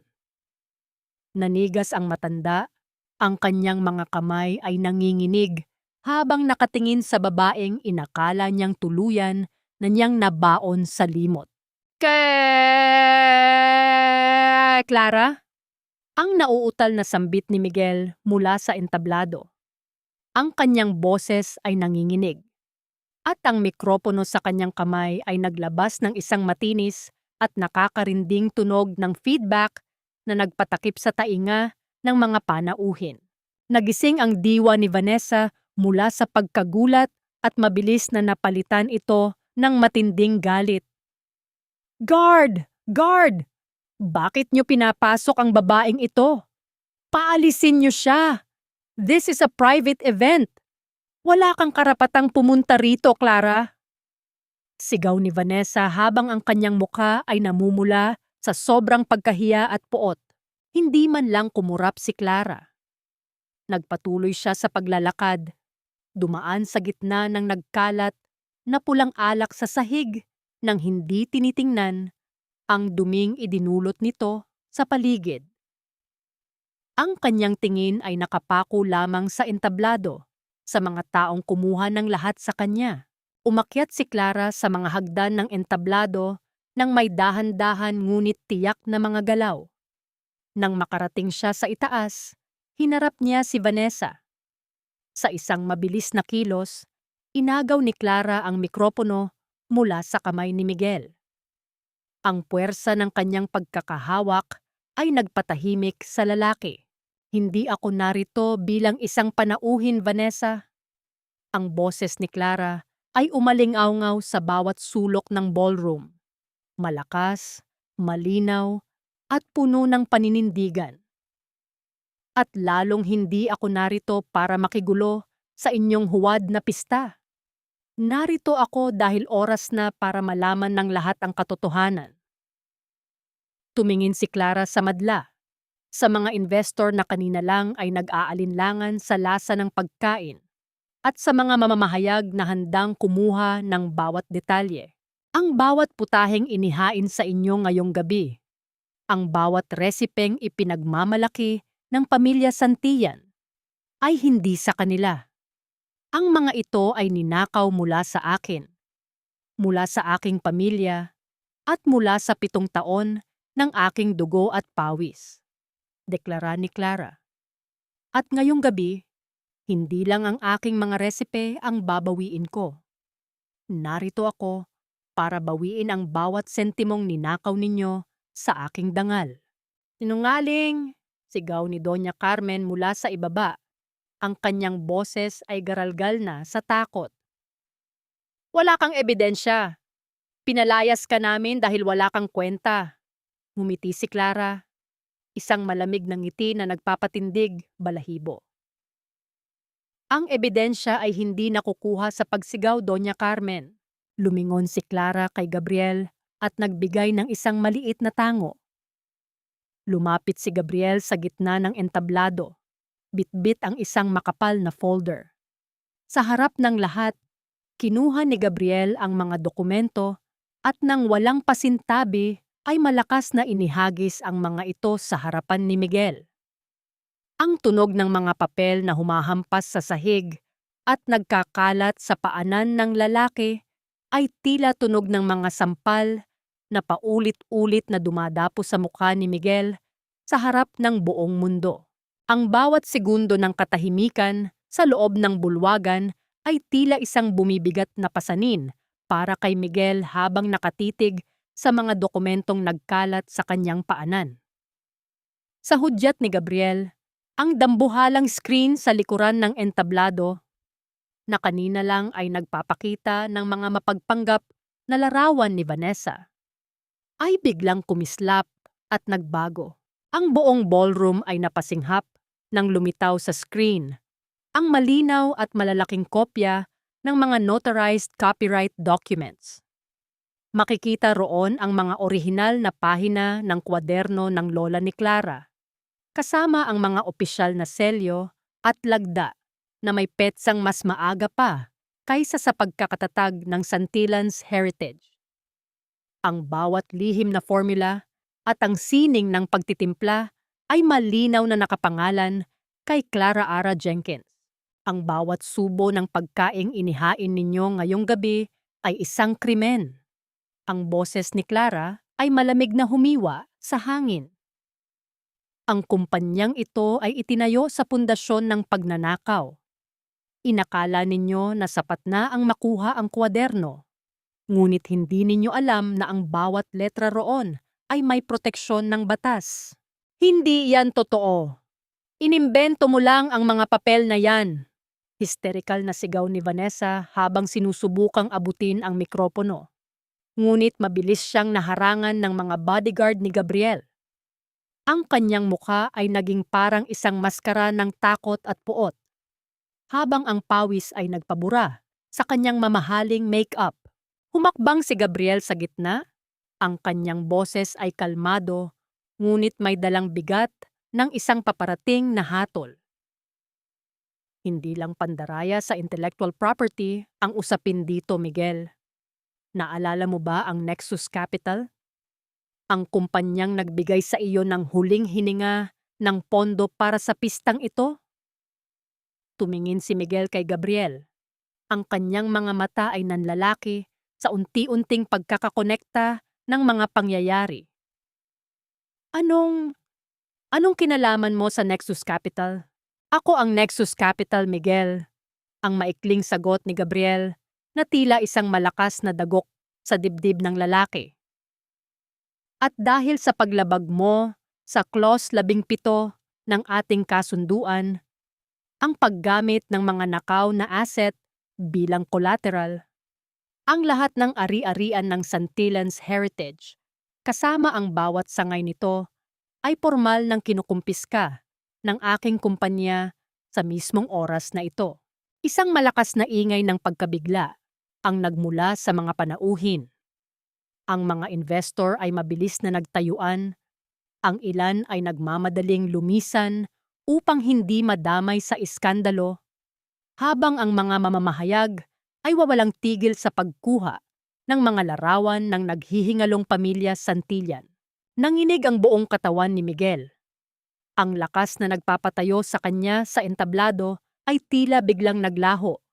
Dahan-dahan, ang kanyang mga tuhod ay bumigay hanggang sa marahas siyang lumuhod sa gitna ng entablado, sa ibabaw ng mga papel na nagpapatunay ng kanyang pagkatalo.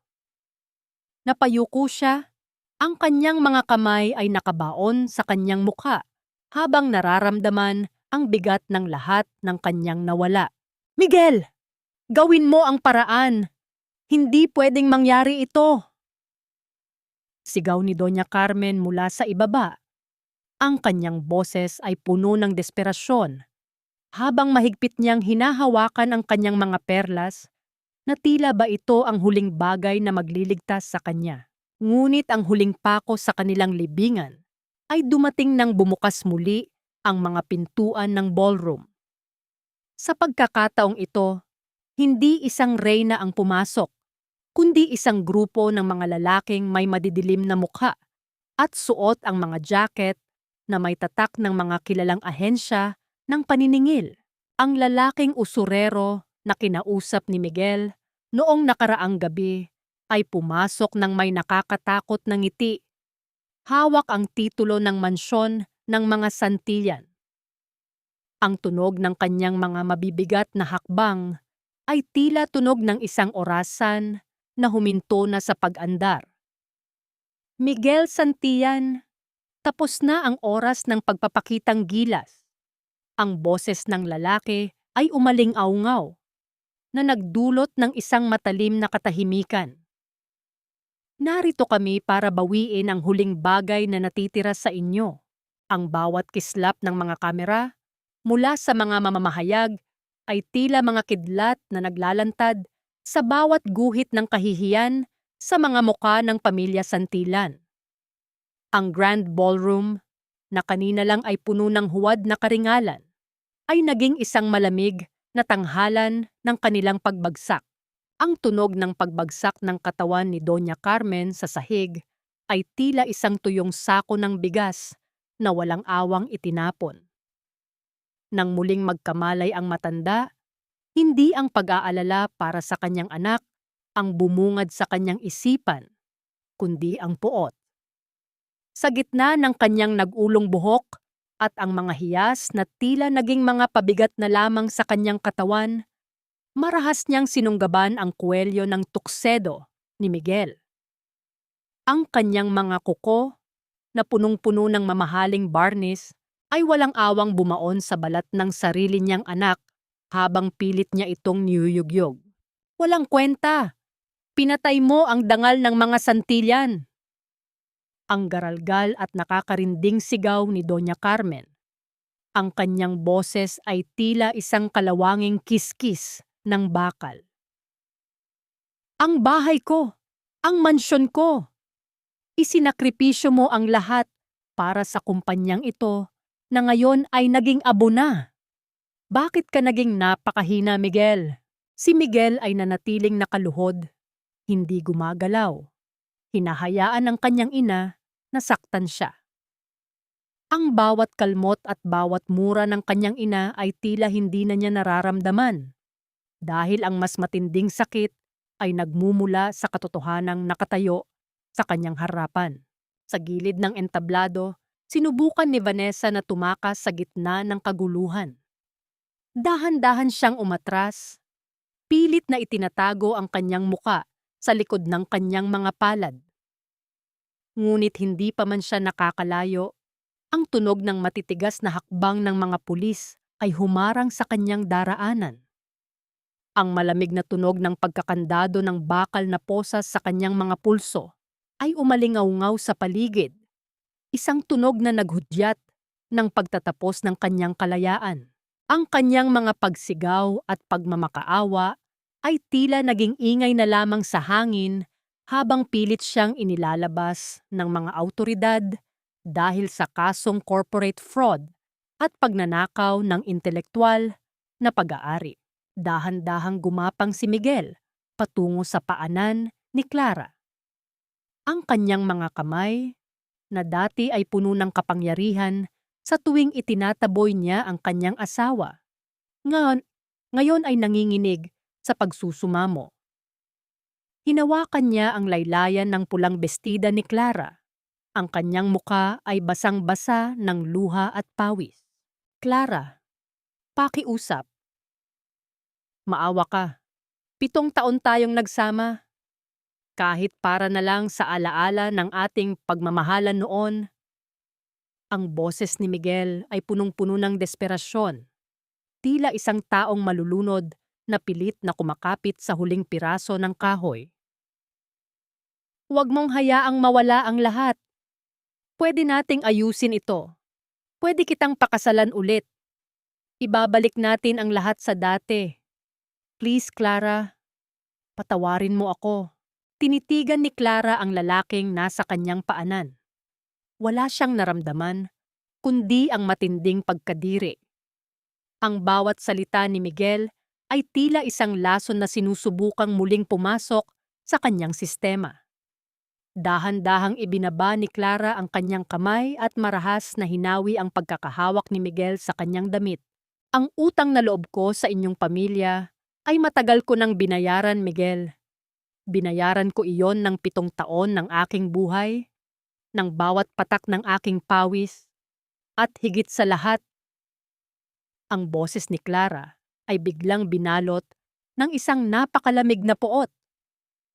Binayaran ko iyon ng dugo ng aking anak na nawala sa ilalim ng ulan dahil sa kalupitan ninyo.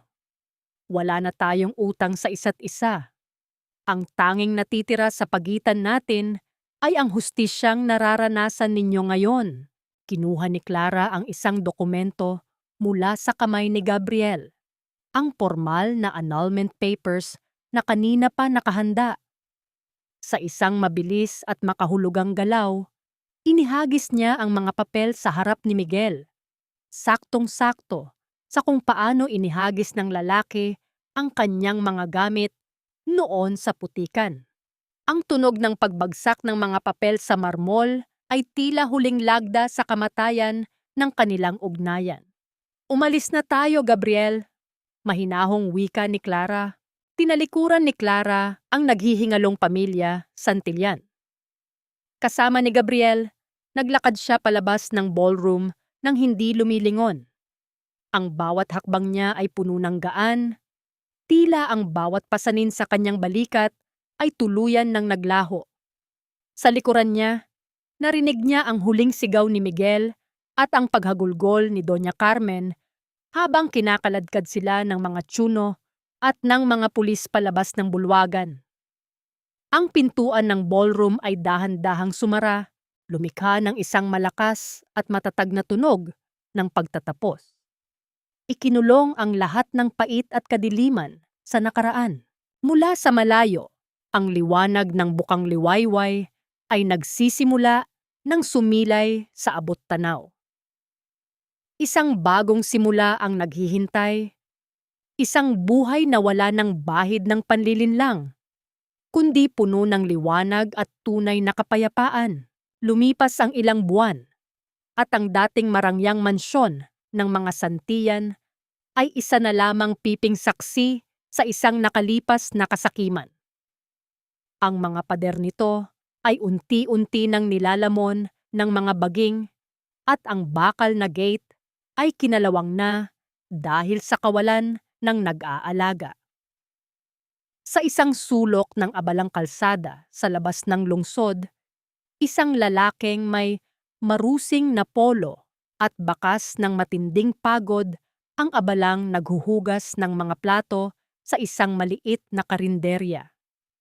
Si Miguel, ang dating trom ng industriya, ay nagpupunas na lamang ng mga lamesang puno ng mantsa para sa ilang barya.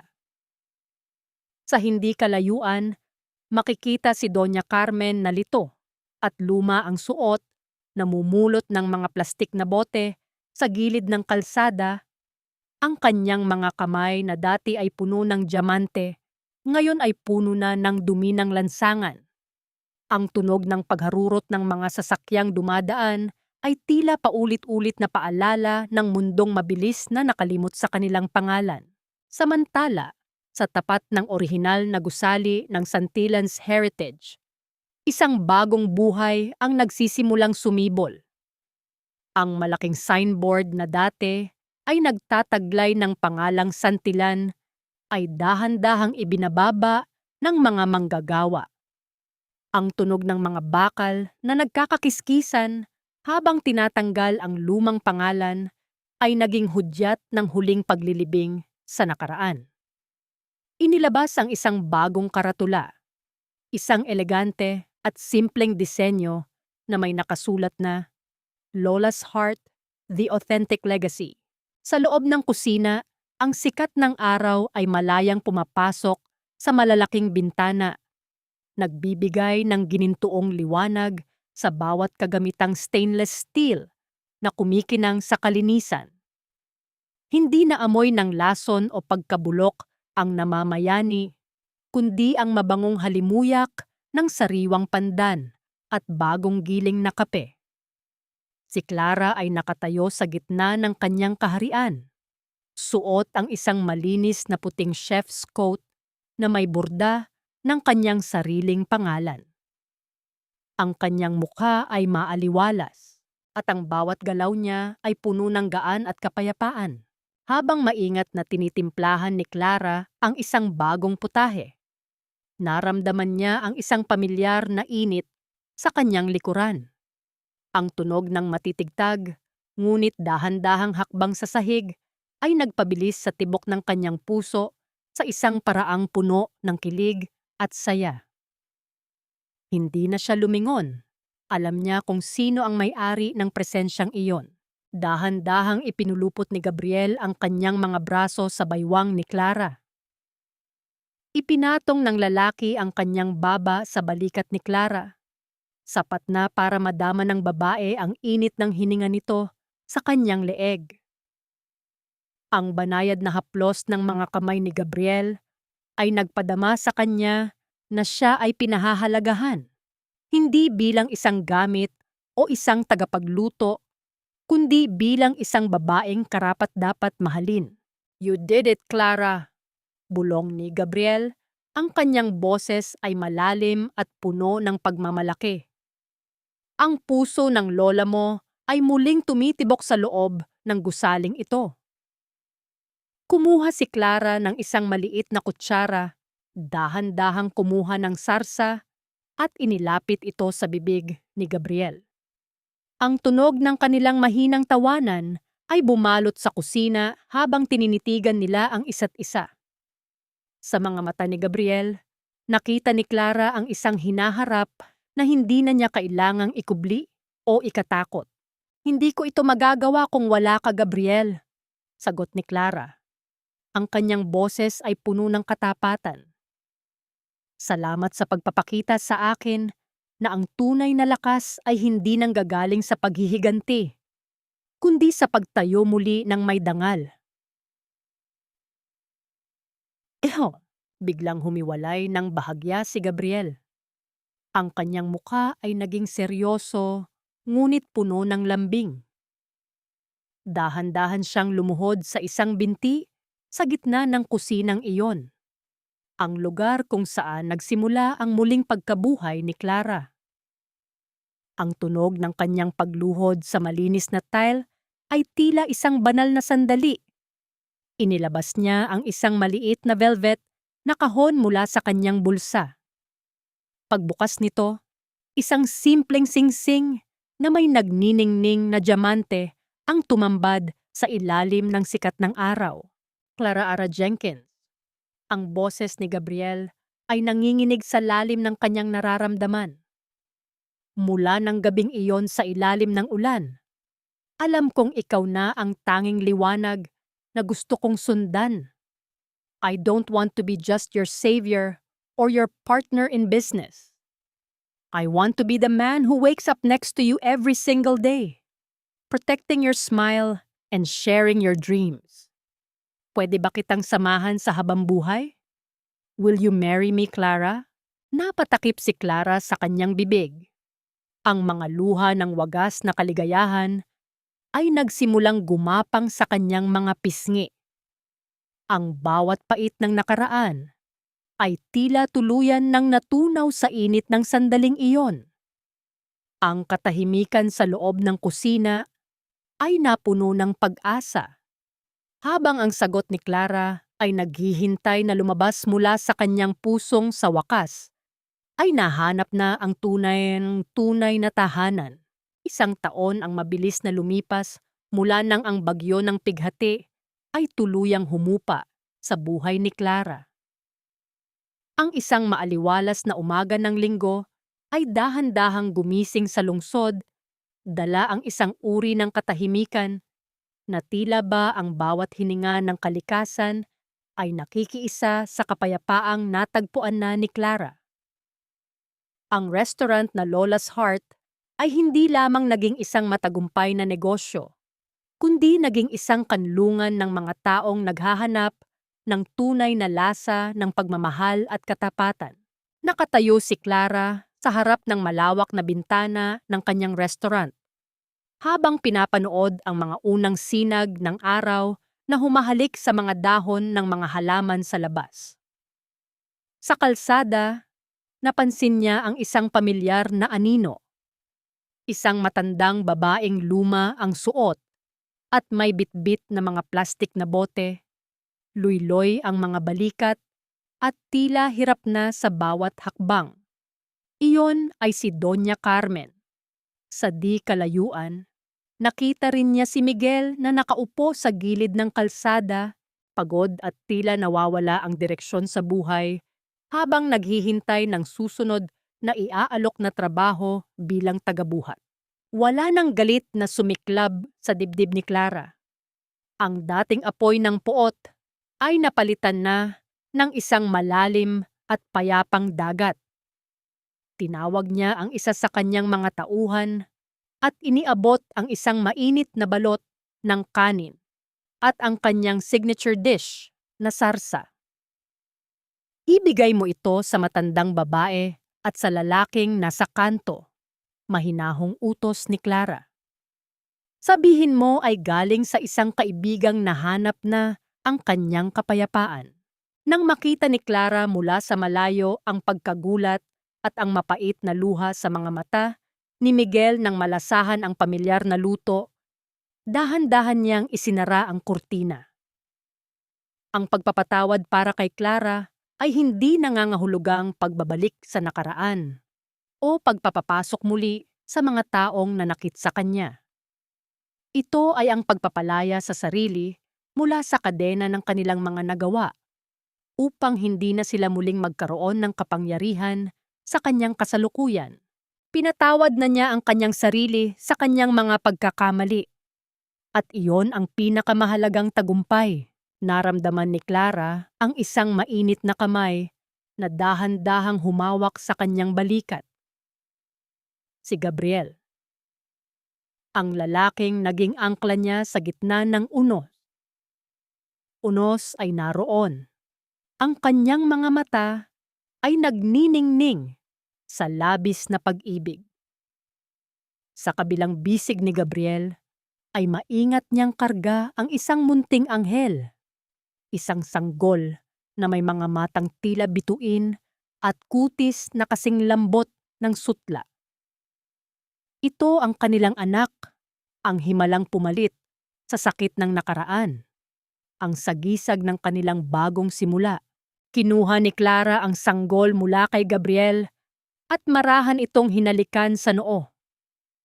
Ang bango ng sanggol at ang init ng yakap ni Gabriel ay tila huling piraso ng gamot na tuluyang nagpagaling sa kanyang mga sugat.